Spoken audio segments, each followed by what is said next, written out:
इस सब के पीछे अगर कोई असल विलेन है, उस विलेन का नाम MBS है। ये क्या है? पूरा नाम बताइए। MBS के नाम से आप लोग सब जानते ही हैं, बिन सलमान। मोहम्मद बिन सलमान जिसको कहते हैं, जो अपने आप को इस वक्त दुनिया में मुसलमानों का जबरन लीडर बताता है, और अमेरिका और इजराइल उसके पीठ पर एक दाएं और एक बाएं किरामन कातिबीन की तरह सवार है। नमस्कार। एक मौलवी साहब ए वीडियो में कहते हैं सबसे बड़ा गुंडा MBS है। तो कोई पूछता है कि MBS कौन है, तो वो बताते हैं सबको मालूम है कि MBS कौन है, Mohammed Salman, prince of Saudi Arabia. तो फिर ये कहते हैं कि सबकी जड़ यही व्यक्ति है। ये व्यक्ति अमेरिका का पिट्ठू बन गया है और ईरान से ये युद्ध लड़वा रहा है। तो ये ईरान से युद्ध लड़ने के बाद ये आराम से सब देख रहा है और अमेरिका को यही कहता है कि ईरान के साथ युद्ध करो और ईरान का ज़्यादा से ज़्यादा नुकसान करो। ये अमेरिका और इजराइल का पिट्ठू बन गया है। तो ये मोहम्मद सलमान असल मुसलमानों का दुश्मन है और ये जड़ है कि जो मुसलमान बन के और जो सऊदी अरेबिया है, जो वहाँ पे पवित्र मक्का है, और इसके वजह से ये ऐसी दादागिरी करता है और फिर मुसलमानों पे ही झगड़ा करता है। ये मौलवी एक साहब कहते हैं, ये मौलवी कहते हैं बिल्कुल सच है, क्योंकि ईरान पे जो हल्ला हुआ वो अमेरिका ने किया। लेकिन यही प्रिंस साहब ने अमेरिका के ट्रम्प को बार बार ये कहा था कि आप ईरान में घुसो और ईरान को ज़्यादा से ज़्यादा नुकसान करो, इसके साथ युद्ध करो। इनका मौलवी को कुछ समझ नहीं है, क्योंकि फिर मौलवी को कुछ लेना देना नहीं है, क्योंकि सऊदी अरेबिया में जो दहशत पैदा हो गई है कि ईरान जितना सशक्त होगा, ईरान जितना ताकतवर होगा उतना ही सऊदी को उसका तकलीफ है, क्योंकि सऊदी सुन्नी है और ईरान शिया है। तो ईरान बाजू के जो मुस्लिम देश है उस पर दादागिरी करना चाहता है और उनको उनके अंडर रखना चाहता है। वो चाहता है कि हम जो कहे वो ये सब मुस्लिम देश सुने, चाहे फिर वो कतर हो, ओमान हो, सऊदी हो। और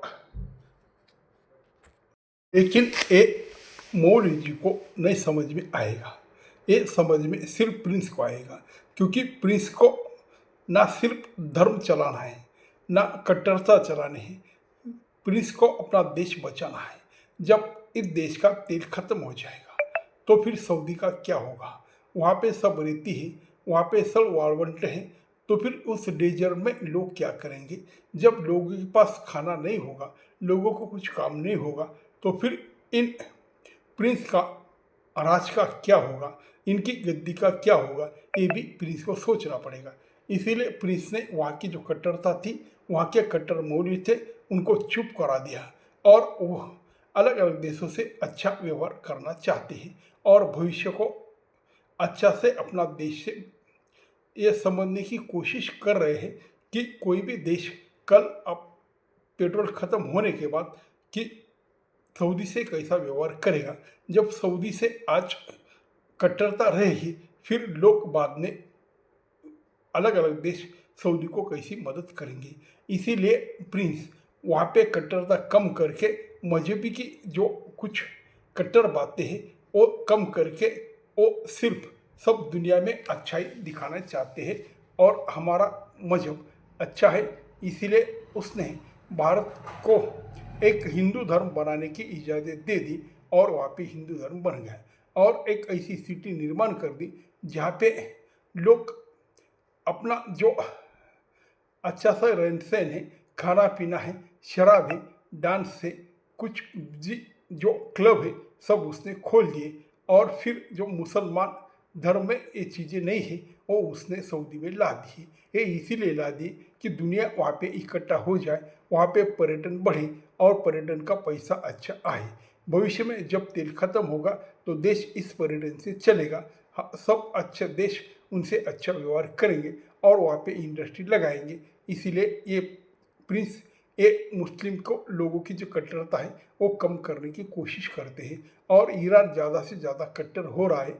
और जो ईरान का डर सऊदी को है, क्योंकि ये शिया सुन्नी का पुराना झगड़ा है।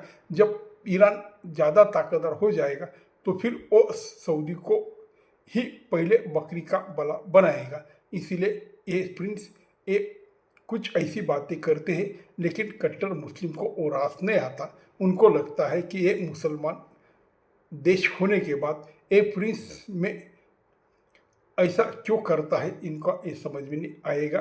क्योंकि इनको सिर्फ धर्म चलाना है, लेकिन प्रिंस को देश चलाना है, देश का भविष्य देखना है। इसलिए प्रिंस की राह अलग हो गई है। लेकिन मैं तो ये कहता हूँ, अगले 20-25 साल में वहाँ पे जो मक्का है, आज सिर्फ मुसलमान जाते हैं, लेकिन एक दिन ऐसा आएगा दुनिया के सब लोग वहाँ पे जाने लगेंगे।